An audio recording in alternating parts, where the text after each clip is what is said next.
Concorde takes a final flight into retirement.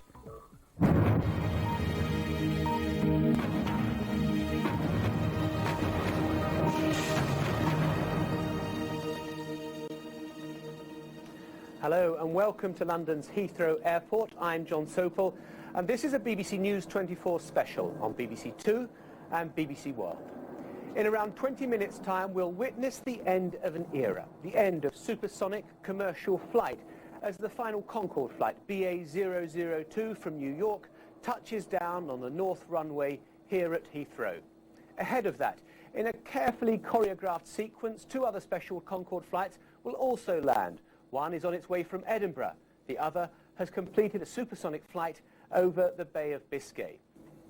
Well, it may not have been the most comfortable way to fly. It's noisy and rather cramped, and certainly it wasn't the cheapest way to get from A to B.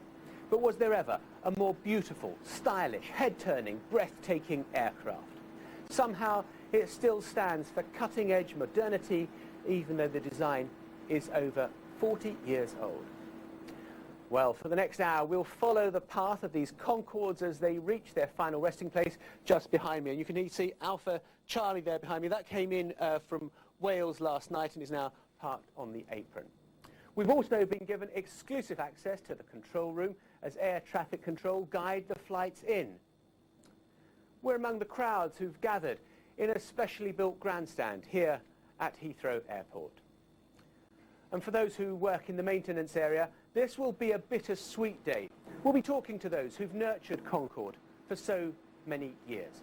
And just to give you as much of the plane's final approach as is possible, we're live in the skies over London with a bird's eye view. You can see Big Ben down there in the late autumn sunshine, and that helicopter will be following Concorde in. But before all of that, let's see how Concorde is doing on its flight from New York. It left about just under 3 hours ago now, and we can cross live exclusively to the air control tower and join Fergus Walsh. Fergus. Well, John, we've got a fantastic position up here. I've just heard the three Concorde pilots, because there are three of them in the air now, all talking to each other up here in the air traffic control tower, where they're going to be guiding those last supersonic flights in. And on the map behind me, I can tell you the progress of the JFK Concorde. We think, we're going to confirm this in a minute or two, it's just about to reach the North Devon coast, cross land there, then it'll swing up past Bristol and Filton, where of course the Concordes were made, swoop down past Swindon, then hook up with the Bay of Biscay Concorde, and then with the Edinburgh Concorde, and the three of them will fly one after the other along the Thames, landing in about 20 minutes' time. Well, here in the control tower is Adrian Dolan, who's an air traffic controller, and he's going to speak now to the chief flight engineer, Robert Woodcock, on that JFK Concorde. Adrian. Speedbird Concorde 2, Heathrow. Heathrow Radio, Speedbird Concorde 2. Go ahead. Speedbird Concorde 2, very good afternoon. Report your position and level, please. Good afternoon to you. Speedbird Concorde 002 was over Combe Martin at Devon, in North Devon there at 3-1. And we've just gone over the surface beach of Willicombe. Flight level is 350. We're in subsonic cruise now at a Mach number of Mach decimal 95.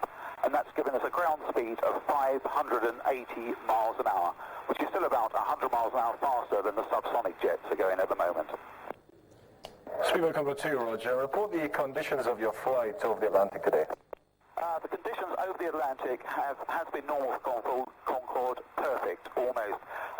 Concorde flies at an altitude between 50 and 60,000 feet, and we're out of the jet streams, which are the high-level winds, and we're above any cloud formations. There's been nil turbulence. It's been a very, very comfortable and enjoyable flight for everybody.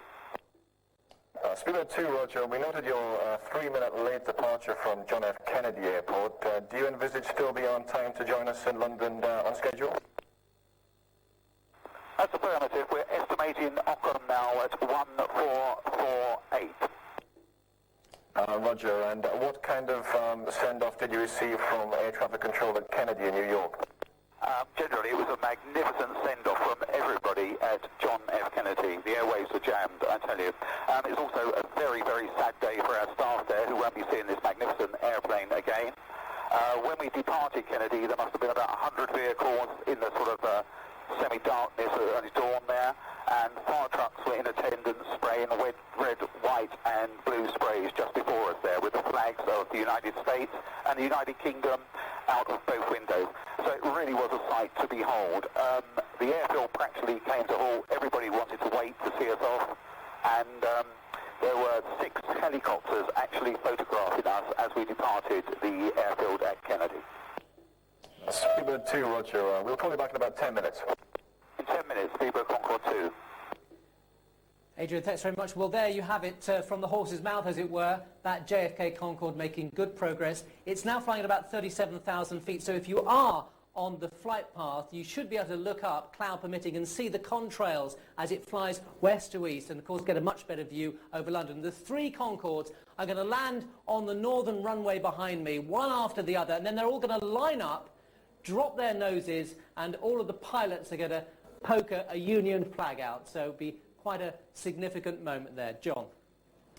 Fergus, thank you very much indeed. And was it my imagination, or did I just detect a flicker of emotion in the voice of the first officer there on board Concorde as they're coming in over Devon now? Well, he was talking about what it was like to leave New York early this morning. We can cross live now to JFK Airport, and our correspondent Stephen Evans, who saw the Concorde 002 off.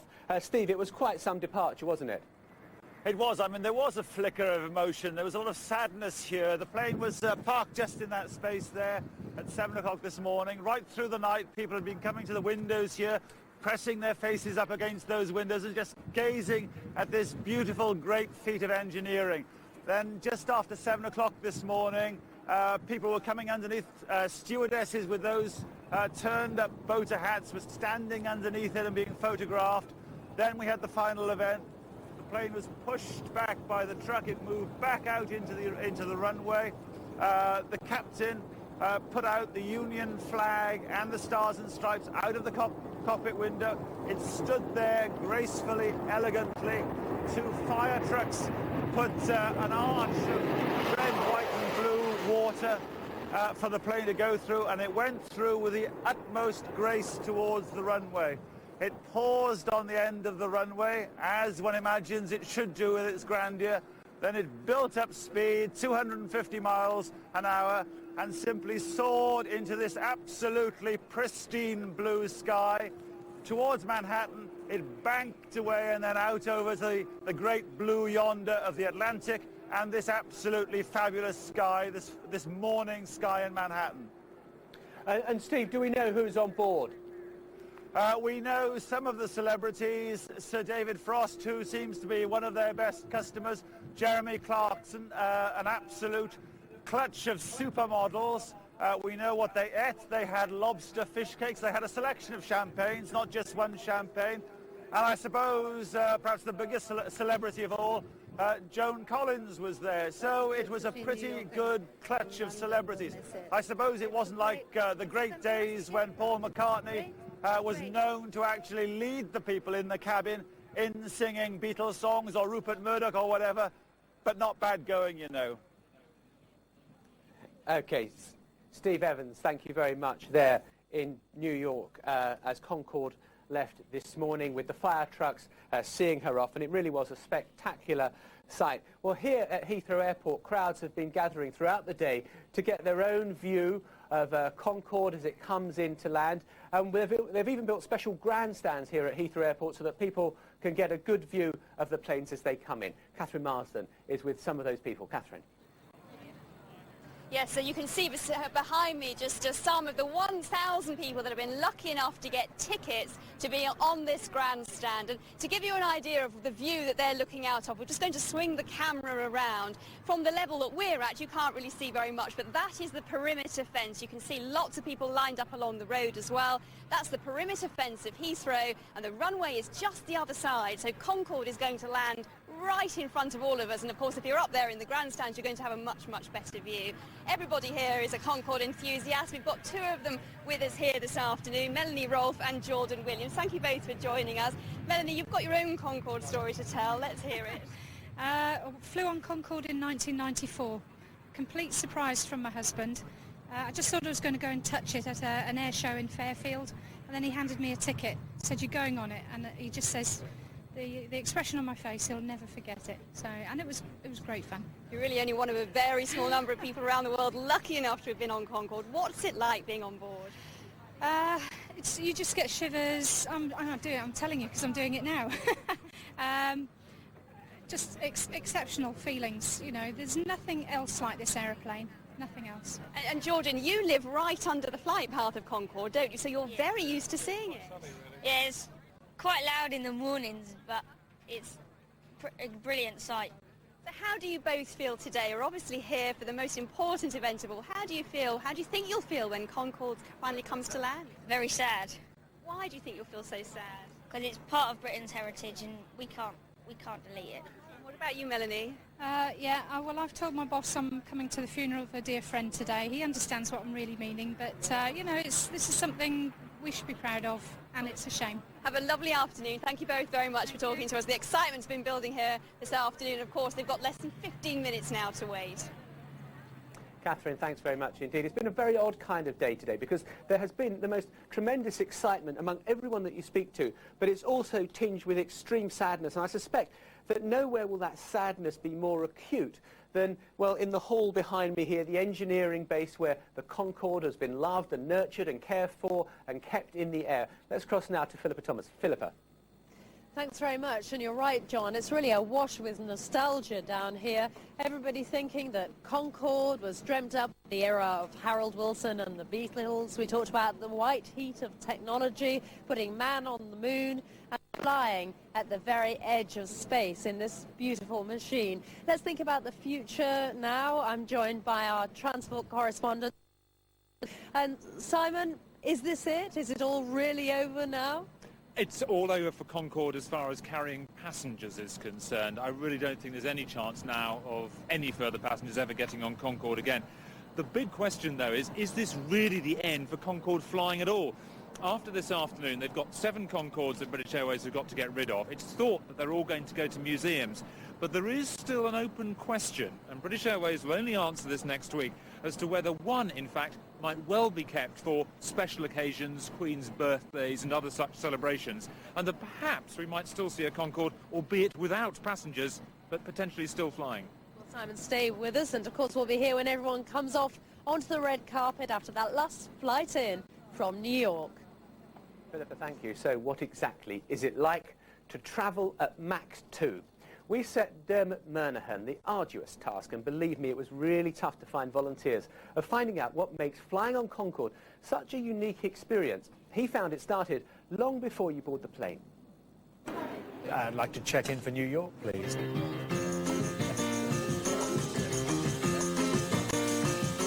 That might just be enough. So I've got my champagne and nibbles, but of course it wouldn't be a Concorde flight without a celeb or two. What is it that's so great about Concorde for you?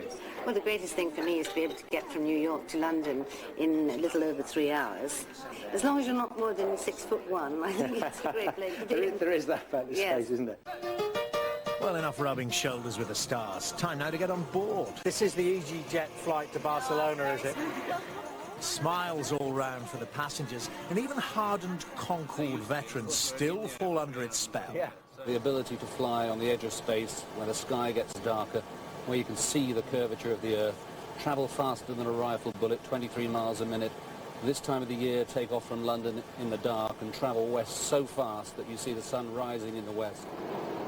Now, the thing is, as they often tell you about Concorde, it actually is very cramped on board. Take away the leather seats, the fine wines and the great food, and you could be on a charter flight, I suppose.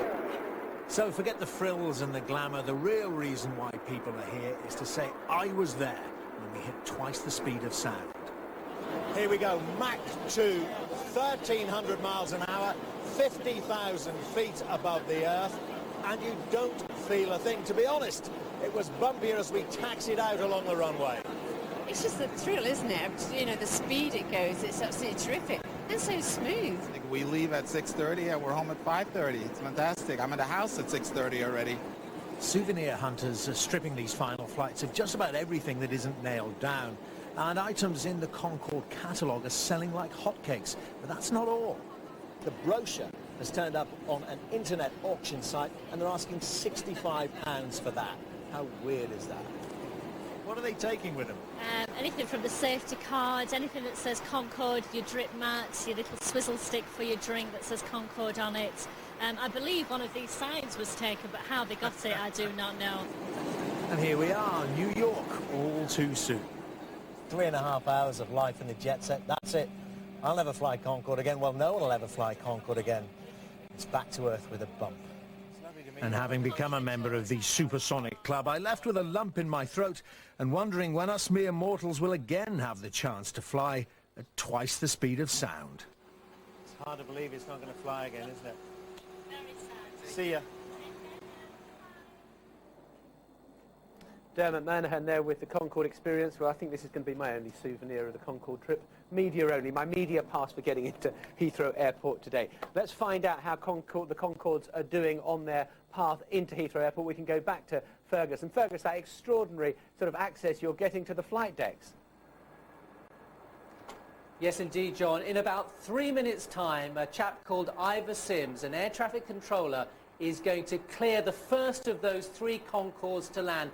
And spookily enough, curiously, he was the air traffic controller who back in 1976 cleared the first commercial Concorde flight for takeoff. Now, on the map behind me, I can tell you that a 002, the Concorde coming from JFK, is around about Ockham in the Surrey area here, and it should have hooked up by now with a flight from the Bay of Biscay, and then very shortly they'll be going round to start their descent across the Thames. But we can do better than that. We can talk to Concorde. We can talk to that JFK Concorde, because Adrian Dolan here is an air traffic controller, and he's been chatting already to Robert Woodcock, the chief engineer on board. Adrian.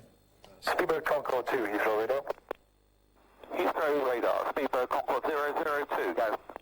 Speedbird Concorde 2, once again report your position and level, please.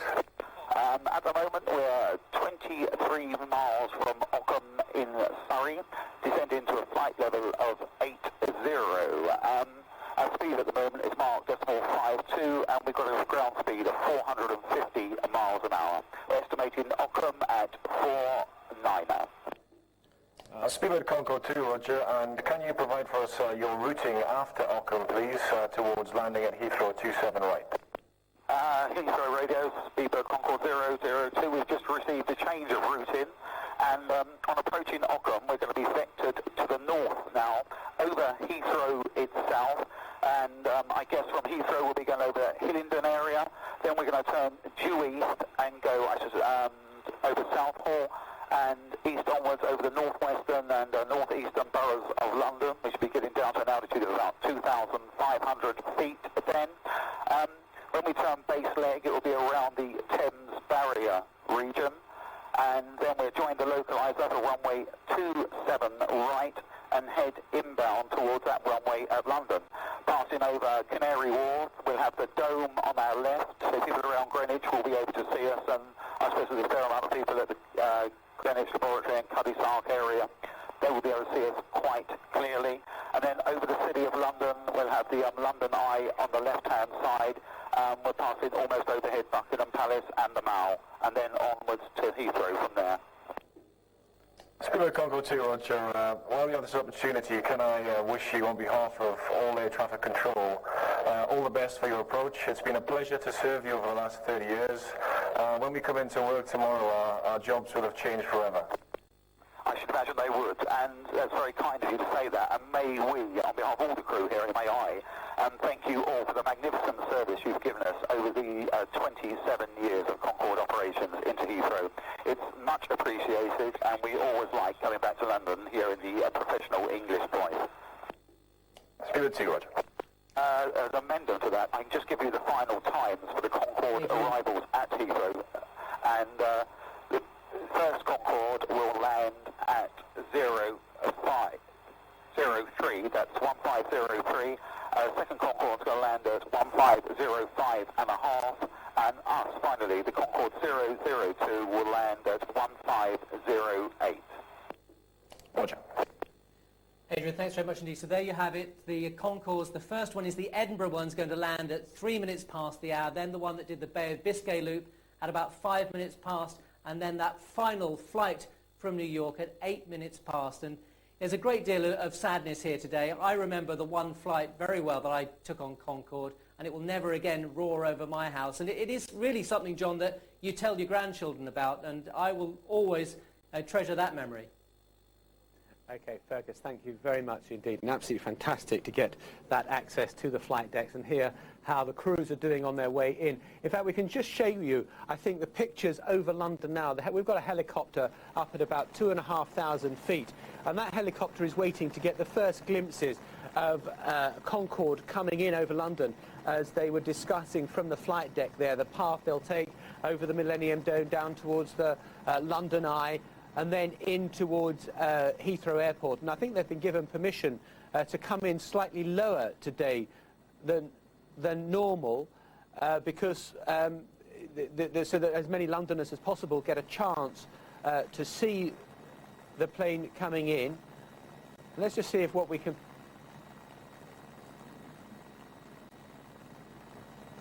So let's go back to those helicopter shots and see if we can catch a glimpse yet of, I suspect, what will become a dot on the skyline, because obviously air traffic control, whilst happy to let us film these pictures, don't want us to be going too close to the path of the incoming plane there. But as I was saying, our helicopter, I think, is at roughly at an altitude of 2,500 feet, and I think that's the altitude we expect the Concorde to make its final approach, which I think is slightly lower than it normally would do. But as this is such a special day, I think it was agreed that the plane could come in slightly lower on its final approach into London. And you can see it's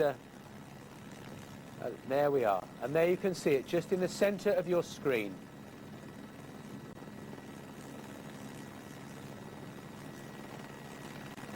Concorde coming in over London. I think we're at sort of, this is at the east end of London that the helicopter is, sort of on the Essex-Kent border, coming in now back towards the centre of the Thames, following the path of the River Thames. And it's a fantastic when you fly in over the centre of London, and you can see, you can pick out all the landmarks so clearly. First, I think we've lost Concorde behind some cloud cover. I think we'll stay with these pictures for a little longer just to see if she re-emerges from the clouds. But we have been blessed with a fine day, and that was the first. And we'll be coming back to those live shots, and there you can see London spread out before you. Now, in a few moments' time, I'll be introducing a couple of our studio guests this afternoon. First, let me take you back to March 1969 and Concorde's first ever test flight. Rotate any second, nose wheel well up, smooth rotation continuing, nose come up to 20 degrees, she's airborne in 26 seconds.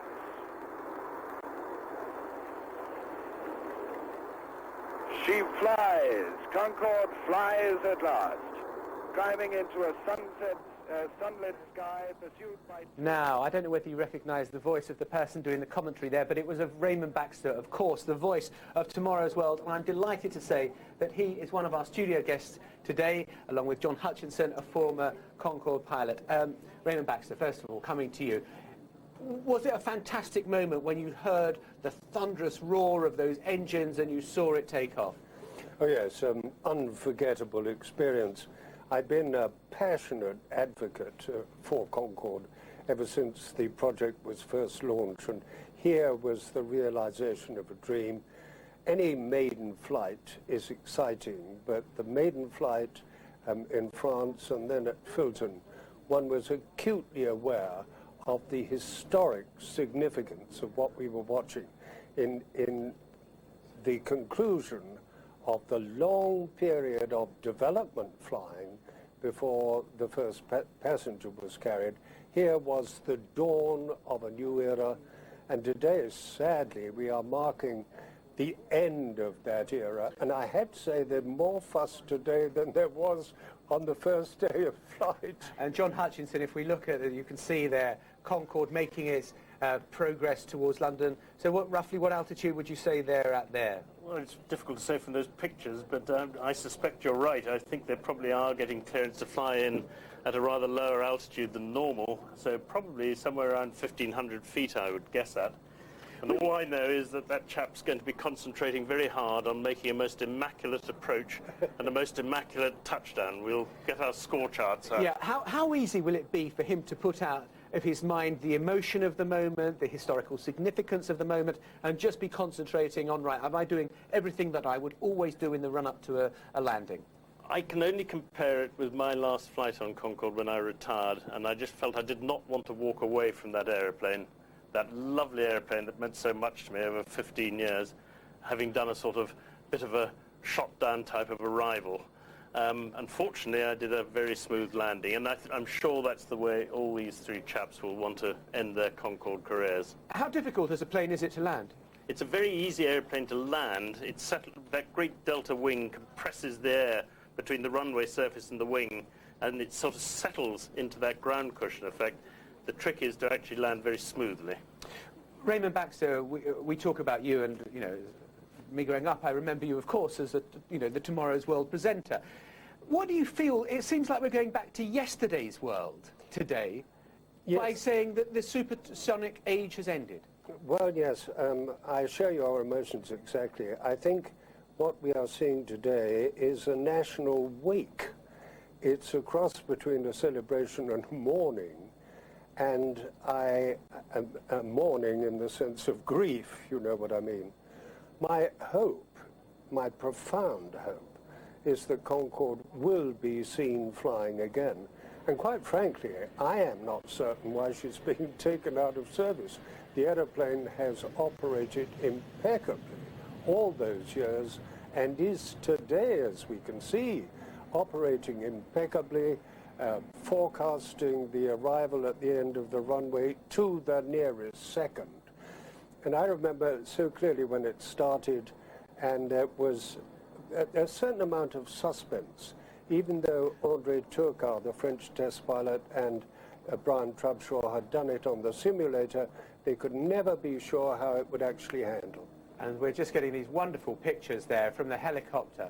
And I think another Concorde was coming the other way, so I don't know whether they're on some kind of pattern of coming in sort of some kind of formation. But there's the very wide shot that we're showing you of the Concorde. Now we can go in tighter as the plane comes in, and these are photos of these pictures are coming to you live from our helicopter that we've put up over London to get these marvellous images of Concorde against a sort of autumn cloud cover. That has, luckily, it's been cold on the ground today and a little windy, but it has been a very fine day with very good visibility, and that's why we're able to bring you these fabulous images. John Hutchinson, let me bring you in as well there, because I saw you were nodding vigorously to when Raymond Baxter was saying, this is a premature end. I absolutely was nodding vigorously. I agree with that completely. The airplane should not, in my view, be ending its career today. It's got at least 8 or 10 years life left in it, and it just saddens me. I hope maybe a consortium, or Sir Richard Branson, or a consortium involving Sir Richard Branson, maybe we'll get together and enable one to fly on as a heritage airplane. That would be magnificent. Now, the fact that the landing gear is already down, does that suggest that it is very close to landing? That'll mean he's about 5 miles or so out from the runway threshold, roughly speaking. Right. And so then a matter of minutes to go before it's due to touchdown? Yep. Let me just stay with you on the whole question of whether it is viable or non-viable. Isn't the problem that it was technologically spectacular, aesthetically wonderful, but commercially a disaster? Well, people say it was commercially a disaster. I don't think it was. I think British Airways did extremely well with Concorde, bearing in mind that they acquired it from the British taxpayer at a knockdown price, whatever that may be. People have quoted a mythical £1 figure, but, you know, on that sort of basis, I believe that British Airways could hardly fail to make money with the airplane. In the years that I was on it, the break-even load factor was around 40%, and we used to get average load factors on the airplane of around 60%. Okay, let's just keep you with these pictures here. And Raymond Baxter, did you actually get to fly? I mean, I know you were in Toulouse for the test flight. Did you fly Concorde? Yes, I did. thanks to my great friend Brian Trubshaw, the late Brian Trubshaw, and John Cochrane, who was co-pilot. I went on quite a few of the proving flights before passengers came aboard, and we did one of the early proving flights with passengers to Morocco. And everyone who was anyone in aviation was on that flight. But explain to me this, why did no other airline buy Concorde? Why we've seen the British, oh, look at that shot now, we've got Concordes there sort of stacking up. Oh my goodness, look at that. Oh, gracious. That's the kind of thing we never even saw at Farnborough. Yeah. I flew in Concorde over Farnborough, her one and only appearance there, with John Cochrane, and I'll never forget that. But to see two Concordes over Heathrow, I never, ever imagined I would see that. Did you, John? No. It's a spectacular sight, isn't it?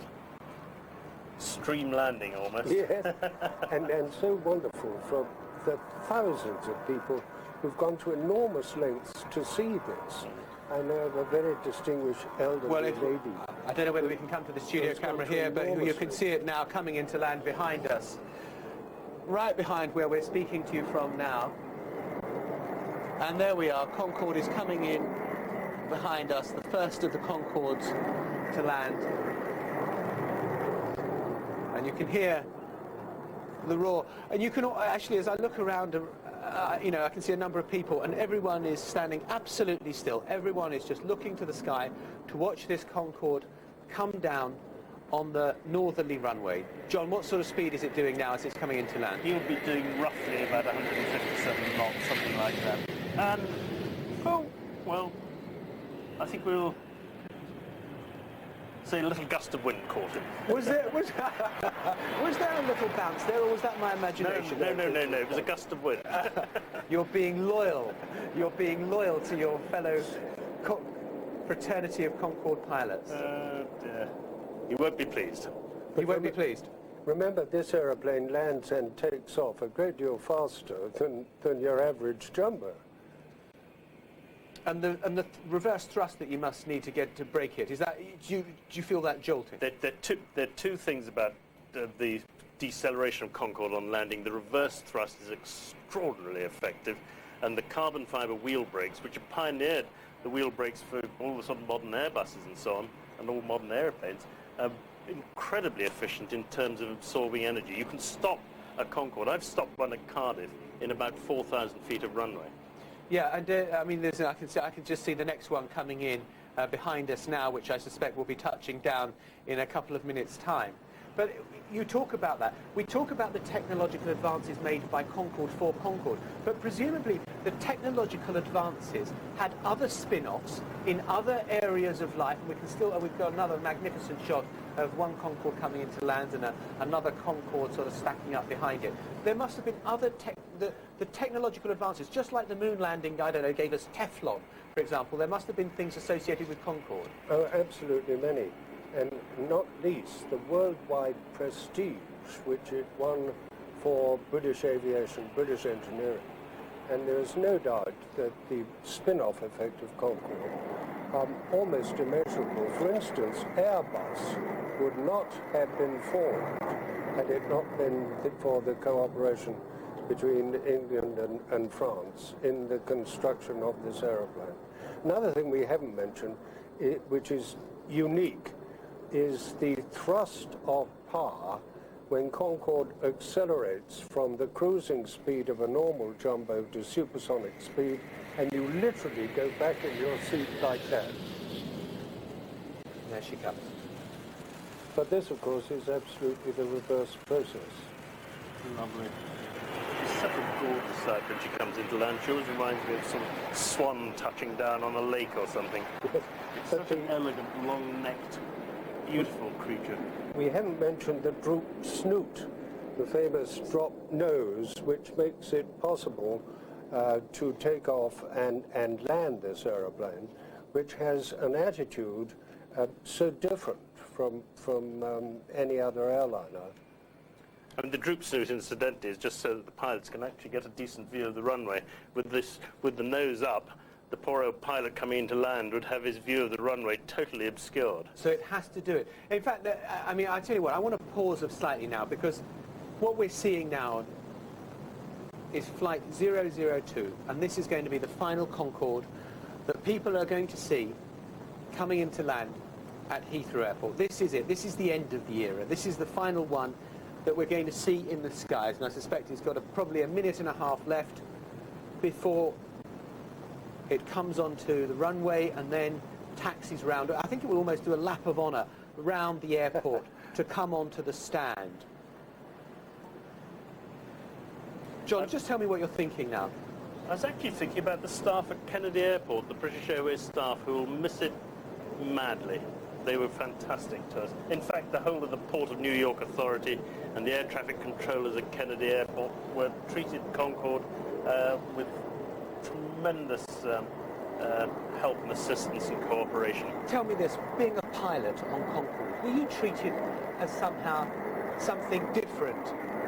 A cut above the rest almost. I mean, or that maybe other pilots felt a little chippiness, because to fly that beautiful thing. It wasn't us that were a cut above the rest, it was that aeroplane that was a cut above the rest. We were all we were the privileged pilots and flight engineers who were allowed to operate that aeroplane for all those years. And did you feel that? Look, here it comes now. I certainly did feel that. And down she comes. Just settling down. Lovely. Puff of smoke from the Perfect. wheels. And then once that nose wheel touches down, that's when we get into the reverse thrust and the carbon fibre brakes swing into action. Lovely sight. You can hear the reverse thrust coming through the studio. Oh,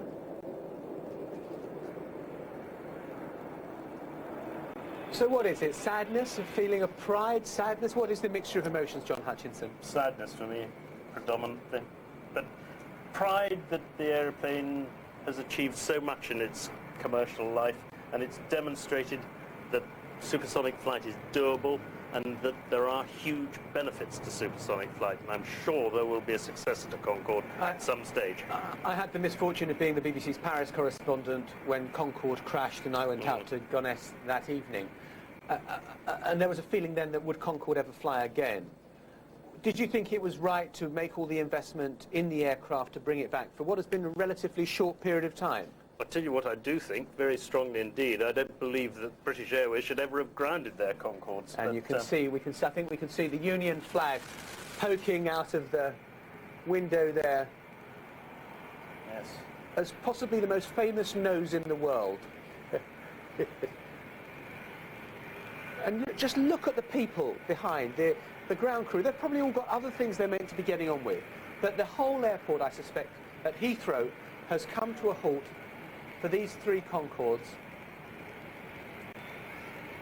Just to go back very briefly to what you were saying, if you cast your mind back, you'll remember that after that dreadful event at Paris, British Airways carried on operating their Concordes for about 3 weeks with a whole lot of very tight checks and procedures agreed with the Civil Aviation Authority.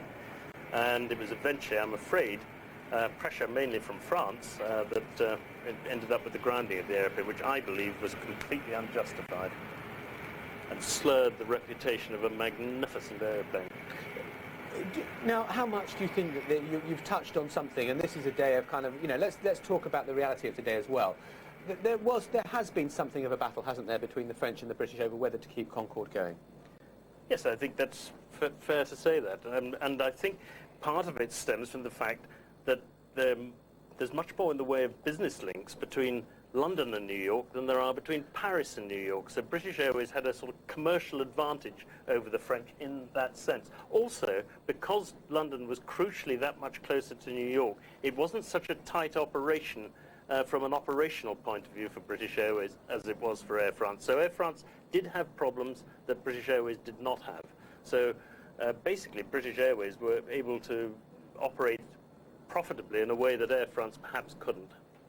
Okay. Look, let's go outside the studio, because there have been huge crowds that have been gathering to watch Concorde's return, and Catherine Marsden is with those crowds of people who've been in the grandstands, probably shivering cold but hugely excited and maybe sad by what they've seen. Catherine. Yes, it's been a long wait and it is bitterly cold today, but I think everybody here thought it was well worth it. Extraordinary scenes amongst the crowds here as the three Concordes landed. We of course got an absolutely fantastic ringside view. Everybody was up on their feet, cheering and clapping, thoroughly enjoying the moment. Two of those that have been in the crowd today and have very special reasons for feeling very sentimental are two ladies, Jean Mason and Andrea Pendleton. You were both Concorde air stewardesses, weren't you? How do you both feel today? Let's start with you, Jean. How do you feel seeing? I feel very, very excited and very sad, but it was very emotional. It was lovely. We're terribly lucky, and I feel terribly privileged of having actually worked on the aeroplane. Did you shed a tear watching them come in? That was a bit dramatic, doesn't it? Yes, just a bit of a lump in my throat, yes, I must admit, yes. You were both air stewardesses, weren't you? We were. We joined in 1977 and left in 82. And so we flew a lot together, and we have such good memories. The roar of the crowd here, the enthusiasm of people has been absolutely brilliant. What's it like working on board Concorde? Very hectic, but lovely memories. Lots of people who really want to be on it, mostly. Lots of commuters wanting to save time, but just the excitement of being something special. Jean, what are your fondest memories of working on board such a very special aircraft? Oh gosh. You've caught me out there. I really couldn't. I mean, my one memory, and I wouldn't say fondest memory, but I was talking about today, was I was on a Concorde from New York. Perhaps I shouldn't say this now, but we had a bomb scare from New York. I'm being told to try and not let on to the passengers why the aircraft was sort of up to the sky, but it all turned out all right in the end. It was fine. But it's just too many, and it was just so exciting. Were you expecting a fly past? I think a lot of people here are a bit disappointed. Certainly, because when Captain Mike Bannister was a very junior pilot when we were flying, and it's nice to see him being interviewed, but we thought he might pull out something special for the last flight. But nevertheless, it's been absolutely marvellous. I wouldn't have missed it for anything. I'm so glad. Just describe to me your feelings as you watch those final three planes.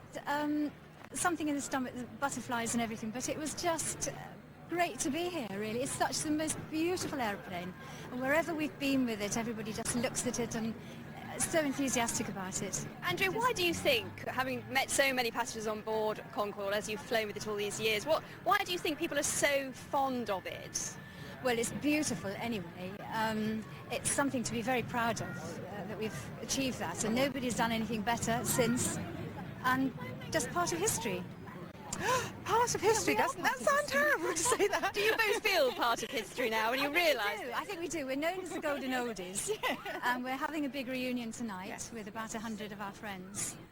Some of them we haven't seen for 20 years and plus. So an emotional occasion all around. Well, ladies, thank you very much indeed for joining us. And those are views of everybody here. Everyone's been so excited. The flashbulbs have been going and people have been thrilled to bits. And as I say, we've had a fantastic view right at the edge of the perimeter fence to see those final three Concordes landing right in front of us.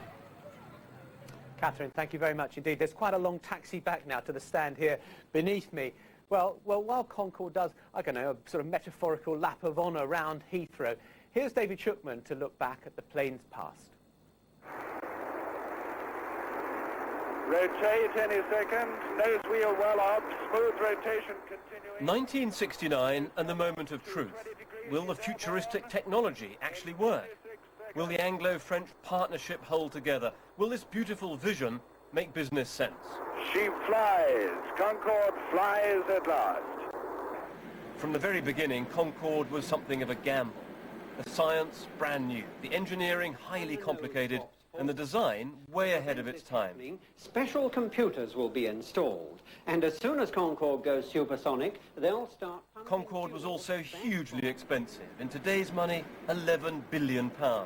At one stage, the government, under Harold Wilson, tried to pull out, but couldn't. We have reached agreement in principle on the Concorde aircraft. So the project carried on. Jobs and pride were now at stake, and the political rhetoric gathered pace. It's the biggest international air project ever undertaken. I mean, after the American space program and the Russian space program, this is probably the biggest of its kind in the world. Concordes were soon dispatched all over the world, a massive sales drive. At one point, 70 of the planes were on order, but with the supersonic speed came the sonic boom, and country after country said no to allowing it in. To some, Concorde was nothing to be proud of, excessively noisy, and never likely to make any money. And with scenes like this, order book dwindled to zero. Soon you'll be able to travel a mile every 3 seconds. Eventually, British Airways and Air France were given the planes. The first BA flight to Bahrain, a grand occasion. What are you planning to do when you get to Bahrain? Enjoy myself. How? The champagne flowed amid optimistic talk of a new era. It's wonderful. Absolutely super. It's something I'd always dreamed about and never thought I'd do it at the age of 75, and I'm jolly proud to be British and feel we and the French have done it.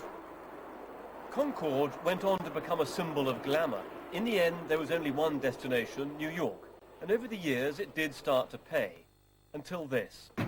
An Air France Concorde has crashed in Paris. Over 100 are dead. Just over 3 years ago, disaster in Paris, a fire on takeoff. This Concorde on charter carrying German tourists. Nobody survived the crash. And though it was an accident caused by debris on the runway, the Concorde image was damaged. The planes did fly again after a costly refit, but terrorism and recession took their toll, and the flights became more and more expensive to operate. Concorde was always the ultimate aviation dream, never practical, but always inspiring. So although the fate of the last remaining planes is to end up in museums, their appeal is guaranteed. Long after today, Concorde's popularity will live on. David Shuckman, BBC News. Well, let's go now to the pictures live at Heathrow Airport as these 3 Concordes make their way slowly, elegantly, gently back to the stand here at the engineering base for Concorde planes. And, you know, like athletes when they've just won a race and they sort of take their tops off and they grab a flag and they run around the racetrack. Well, I think Concorde is doing something pretty similar here right now. You can see them just slowly in formation turning around the airport, and you can be absolutely sure that whatever airline people are working for today, and you can see the Union flag poking out of the window there as the noses droop down as it prepares to come in, that there are people lining the apron, waving, clapping, feeling a part of this day, a day of sort of extraordinary mixed emotions, I guess, of exhilaration and extreme kind of disappointment, sadness, depression, whatever, that the era of supersonic commercial travel has come to a close. And so you'll see the Concordes now just ever so slowly making their way across. And look at the crowds there, just everyone standing still. I was completely struck by it. And, you know, it's not just today. I mean, I remember kind of something as mundane as taking a car back to the hire car place and suddenly everyone rushing out from, I don't know, the Hertz rent-a-car or Europe car, whatever, because Concorde was about to take off. Now, it took off every day, but yet all the staff still wanted to see it. There is something that is, you know, that makes people stop what they're doing to look at Concorde. And this is a plane, as David Shuckman was reporting there, that entered its first commercial service to Bahrain in 1976. So the novelty, you would have thought, would have ended, and yet it still goes on. Well, I'm joined in our studio now by the person who I guess has made the decision that it's time to end the era of supersonic flight, and that's British Airways Chief Executive Rod Eddington. Rod Eddington, we're looking at these pictures now. This must be a day of mixed emotion for you as well. Indeed, and for everyone in the BA team. Sadness that we're retiring an icon in our flagship. Celebration that she's carried 2.5 million customers over nearly 30 years and done so in enormous style. I have to say, I've been here since this morning, and everyone I've spoken to has sort of said, was it really necessary? Did they really have to take this decision? Was this plane really past it? Very tough decision, obviously, for all of us in BA, not just for me, but for the senior team who are involved in it. A mixture of economics and the realities of the world in which we live and operating robustness. Concorde is a remarkable aeroplane. The oldest aeroplane in our fleet, although it doesn't look it, still looks the most modern, such is its grace and elegance. And like all old aeroplanes, increasingly difficult and expensive to maintain. Was there a hint of politics in it too, that maybe the French, after the tragedy at Gonesse, had lost the will to keep Concorde going? It was expensive, it was losing money, let's call it quits? No, in a sense, without the French, we would never have got Concorde back into the air again in 2001. Remember, after that terrible, tragic crash in Paris in mid-2000, it was a joint effort by Airbus, by British Airways and Air France that actually got the aeroplane back into the air. Very much against the odds. A lot of people thought she would never fly again after that terrible tragedy. Now, let's push on to the future. You've got 7 Concordes that are going to sit here. Is it absolutely 100% definite, certain, that they will never fly again? I don't think any of us can say that with that amount of certainty. We're working very hard to see if it's possible to fly Concorde in a heritage role. It's never been done with an aeroplane of this complexity before. It's people trying to get a Vulcan bomber, which is a jet aeroplane too, back in a heritage mode. They've been trying for some time. We haven't ruled it out, but it's clear that it's extremely difficult. But what about, I mean, I'm hearing all sorts of things today, and inevitably, on such a momentous day, there are going to be all sorts of rumours doing the rounds, but that there might be different consortia who would try to buy it and keep 1 or 2 of them flying commercially. Would you countenance that idea? Well, it's clear that the aeroplane's not going to fly commercially again. It's clear to all of us. Airbus have made it very clear. We're clear that Concorde's sadly come to the end of what is a remarkable innings. But Airbus have made it very clear too, as the descendant manufacturers, that Concorde's type certificate was withdrawn at the end of this month and it will no longer fly in a commercial sense. I think there is a chance it can fly in a heritage sense. It's an unlikely outcome, but it's something I think we'd all like to see. The real question is it possible? And where will these Concordes be dispersed to now? Okay. Well, it's the first and most important thing is that we get good geographic coverage here in the UK, and the majority of them will obviously stay in the UK. We want to be sure that wherever you live within the United Kingdom, you've got a chance to go and see one. So we're looking at museums around the country that not only want the aeroplane, because of course every museum wants the aeroplane, but is able to look after it appropriately and properly so that it will be still something to be viewed and a piece of great beauty in 30 or 40 years' time.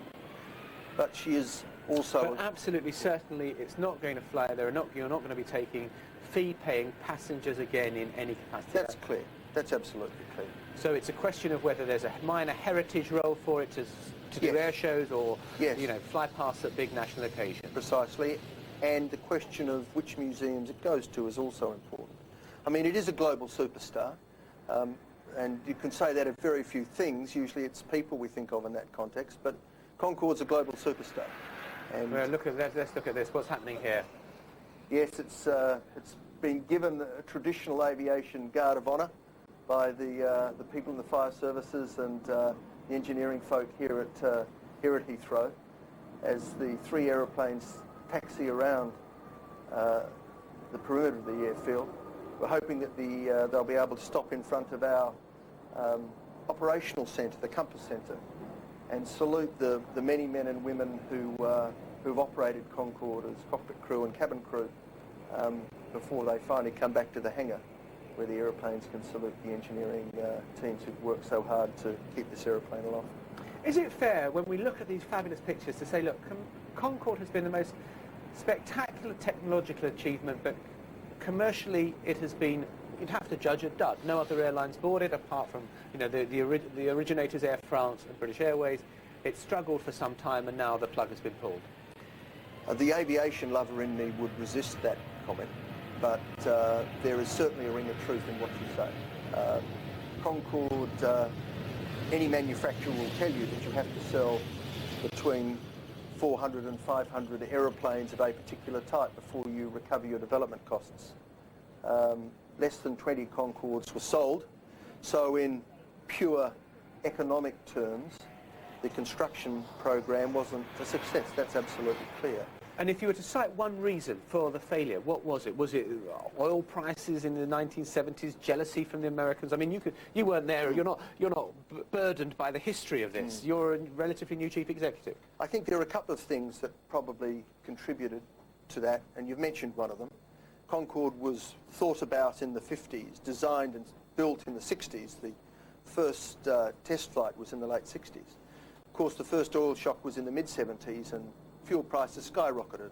Supersonic travel's a very thirsty piece of work, and therefore clearly the cost of fuel meant that Concorde's costs soared. The other thing I think was that when it was conceived, environmental issues didn't drive much of what happened in aviation. The sonic boom was never thought to be the sort of problem that it was clearly going to be when Concorde actually first entered commercial service in the mid-70s. So I think it was those two things more than anything that meant that about 20 were made, only a dozen or so sold, and we were well short of the 500.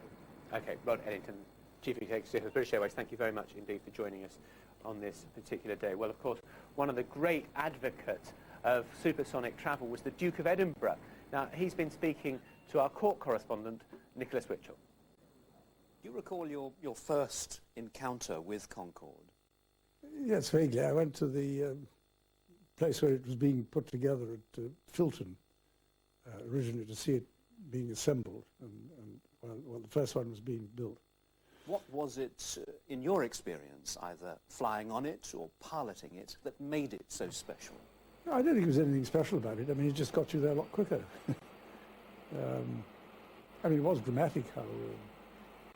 of course, the windows were so small, you couldn't really... Well, you could look out, but they were very thick, and the view was very limited unless you were sitting up in front. And even then, there was not much to look at. It was just sky. As a resident of Windsor, it's frequently flown over Windsor Castle. Has the noise been a nuisance? Yes, it was very noisy. I think it would have been very different if all aircraft had been as noisy as that. You probably certainly wouldn't have tolerated it. But the fact that it happened once or twice a day, it really wasn't all that bad. And of course, you've witnessed Concorde on a number of flypasts, most memorably, perhaps, at the climax of the Golden Jubilee weekend. Yeah, it's very impressive. What do you remember of that occasion? Concorde flying past. What else can you remember? So how should one sum up Concorde? I think a phenomenal technical achievement. I mean, when you think of the complications and the extent to which practically everything was novel about it, I mean, it was a remarkable achievement in the tradition of some of the really great engineering triumphs of people, engineers and designers in this country. Your Royal Highness, thank you very much indeed. The Duke of Edinburgh there with his own recollections of Concorde, and let me just bring you the pictures here that we have now as the Concorde make their way ever so slowly. I can imagine, often I would imagine pilots are in a great rush to get to their stand, and they just, at the end of a flight, end of a long flight, they want to, unwind and stop. And I suspect this is one of those moments where people just never want the moment to end. They want to drag this out for as long as is humanly possible, because they know that this is the last time they're probably going to sit in the at the cockpit in control of Concorde. And I should imagine it's just the same for the passengers, just the same for the stewardesses.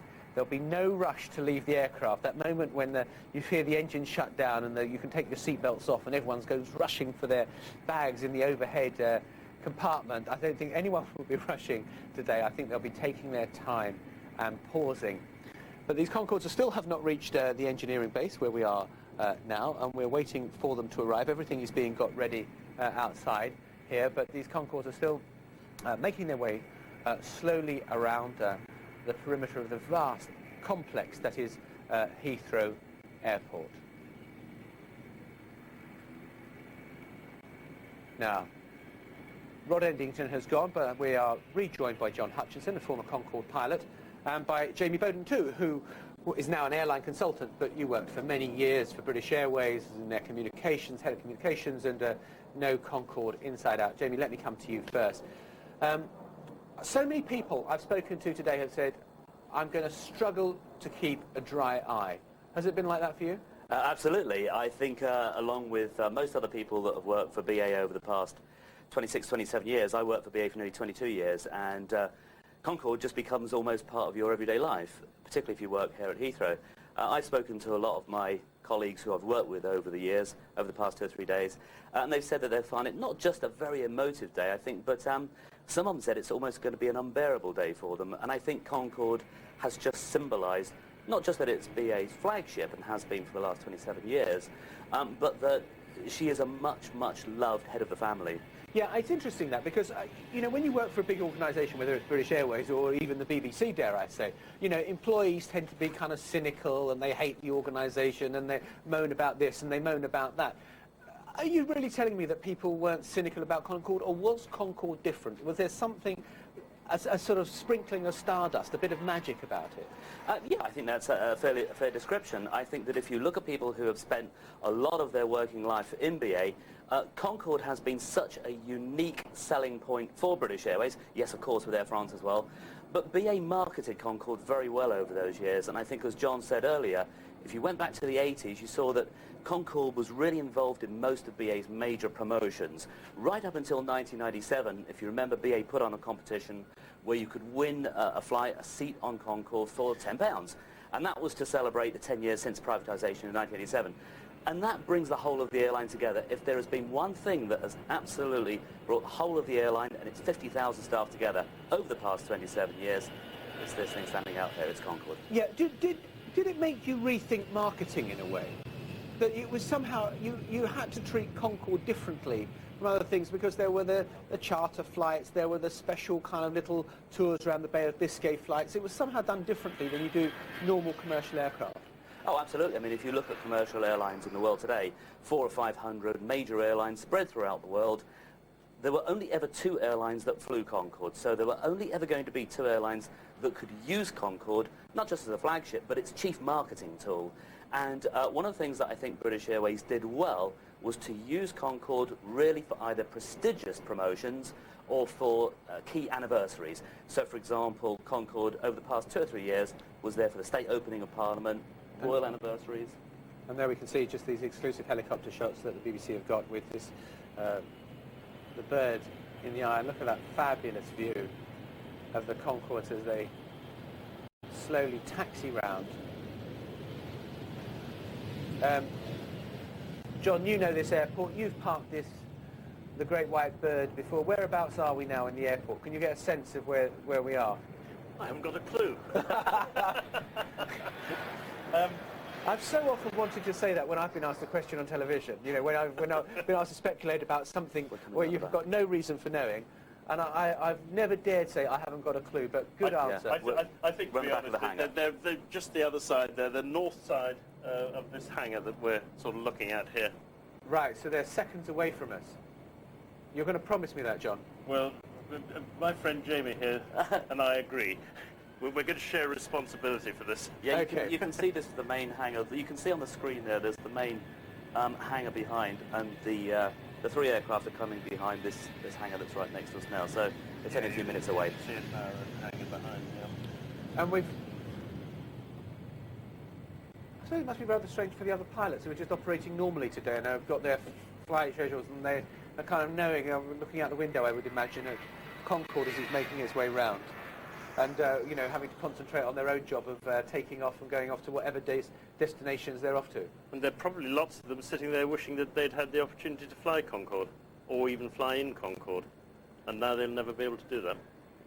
Yes, I don't know whether I'm allowed to say this, but Rod Eddington just told me a fabulous story. Because I'd said to him that I've never flown Concorde. And he said, well, my marriage was nearly on the rocks, so I had to spend £4,000 of my own money to get my wife a ticket so that she could go on one of the last flights.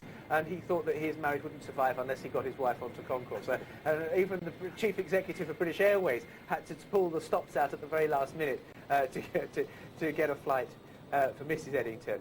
Well, good for him. Yeah, and here we can see that's our lovely shot again from the helicopter. I don't know where the third one's gone. No, I don't know where the third one is. I think the third one's a bit of a way behind. And taxiing at the speed they're taxiing at, you'd have thought the third one would have had plenty of opportunity to catch up. Okay, well, let's get someone else's recollection of Concorde. We can hear from Richard Branson. He's the owner of BA's chief rival, Virgin Atlantic, of course, and he's determined to keep Concorde flying. Somehow, he wants to buy them. He's offered a £1 coin. He told us how seeing Concorde as a young man inspired him to get involved in the airline industry. I think my first memory of Concorde was I was driving down the motorway and she flew across the motorway and I ended up crossing 3 lanes. I was so excited seeing her crossing. fortunately survived the experience, but she's just absolutely and utterly magnificent, and ever since then, despite her carrying British Airways on its tailplane, I've looked up in awe at it when in the sky. The whole fact that Britain built and conceived this wonderful aeroplane, massive technological achievement, inspired a whole generation, and I was one of those who were inspired by Concorde and ended up running Virgin Atlantic. Well, you know, whether I would have run it if Concorde hadn't existed, I don't know, but it was just a great inspiration. I would love to see Concorde continue to fly, and I think that most people believe that Concorde should continue to fly. It has another 25 years of good flying life left in it. It's the greatest ambassador for Britain that there is. And, you know, what absolutely baffles me is that the British government has not got involved to try to keep it flying. I mean, it's, you know, what we're going to be doing is saying farewell to Britain's greatest ambassador, and yet they've taken no interest in it whatsoever. Richard Branson there, and we're back in the studio. We're waiting for the Concordes to come round. Those two Concordes that we've been showing you a little earlier that are sort of right behind each other, one of those is the Biscay flight, the other is the Edinburgh flight, and they are doing a lap of honour. They're doing a tour of the airport, going to all those far-flung corners that perhaps they don't often get to see, to wave their goodbyes to Heathrow. And the New York flight, I'm told, is being towed now round to where we are, and we should be seeing that very shortly. And so we'll get the New York flight in first, and that is being towed round. And as soon as that Hodes interview, we'll bring you the pictures of that. And that is why there's a slight delay. And so these two are going on. These two are kind of just having a little tour, a pleasure ride round Heathrow Airport, while the New York flight is brought in to the hangar here, where our studio has been built for this special occasion.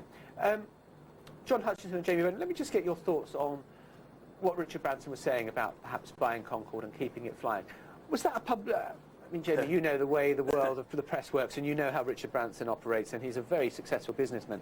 Was that a good way of getting publicity, knowing it was frankly impossible that British Airways was going to sell? I think deep down, my own personal view is that deep down, Richard Branson probably knew right from the word go, from when British Airways decided to retire the fleet, that he was not going to use them to remount a commercial scheduled service. I would imagine that, as he has said today, that he is looking at possibility of a heritage flight.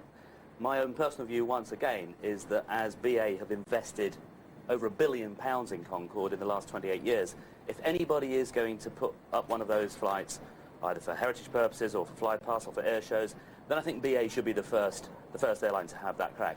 I must admit, I think that Sir Richard has galvanised a lot of public opinion to try and get a heritage flight, but as you heard Rod Eddington say just a few minutes ago, yeah, I just was going to ask he hasn't completely ruled it out just yet. Yeah, what did you make of what Rod Eddington... The first thing I'd say is that I don't entirely agree with Jamie on what he said. I think actually Sir Richard Branson was very keen to operate Concorde if he could get the cost base right, and I think he was exploring the possibility of getting some other organisation like British Aerospace or Cobham PLC to take over the airworthiness responsibilities for Concorde, and I have reason to believe that there were indications that one or both of those companies were quite interested in doing that, and the block came again from Airbus. So I think Sir Richard was genuinely interested in taking on Concorde as a commercial operation.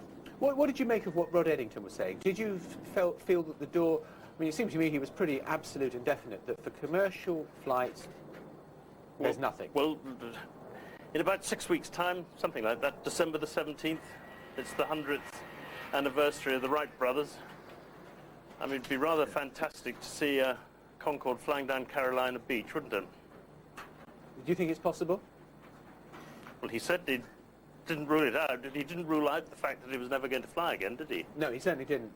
I think what we've seen today also is a huge difference in contrast between when Concorde entered service, when British Airways was a nationalised company, and now. British Airways has a duty to its shareholders, and of course Rod Eddington is going to say that if for the last year 18 months, Concorde has been flying with 18 to 20 people. Clearly, it's not turning in the kind of profits that it should do. Its costs are going up. The maintenance regime means that more costs are going to have to be attributed over the next couple of years. And I think that Rod Eddington himself almost has had to justify to both his own shareholders and the rest of the board that it's the right decision. I believe that if we look at what happens over the next few years, supersonic passenger flight as a scheduled operation is going to stop. What airlines are trying to encourage and to try and use as a priority now are to get bigger aircraft like the Airbus A380, double-decker aircraft. They need to get planes that fly longer, that are bigger, that have quieter engines and that have better fuel efficiency. And that crucially makes those operations cheaper, and I think that's what most airlines are concentrating on. You've got a lot of the world's airlines now joining up with big marketing networks like One World. That's the way they're going. It's not necessarily just going to be operating single fleets. So John, do you think that anyone is looking seriously at supersonic commercial travel?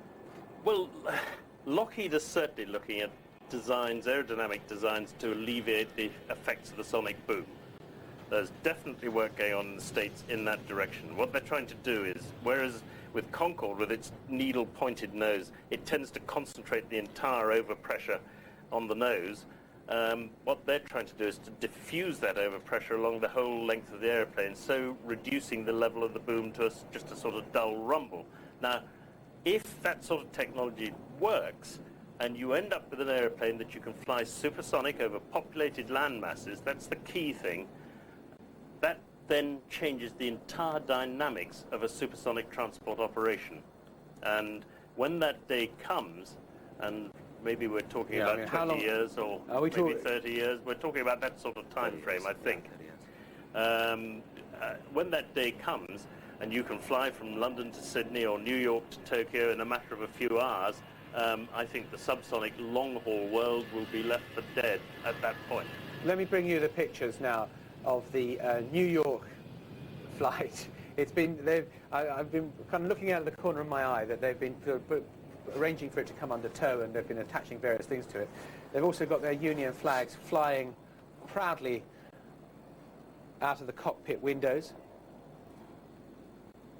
and I think it will be coming round to the stand any moment now, but I have been saying that for a little while and have been proved wrong every time I've said it, and so I'm hopefully going to be proved right this time, that it will indeed come into view, and that's the New York flight, whilst the Biscay and Edinburgh flights do a little tour of the airport.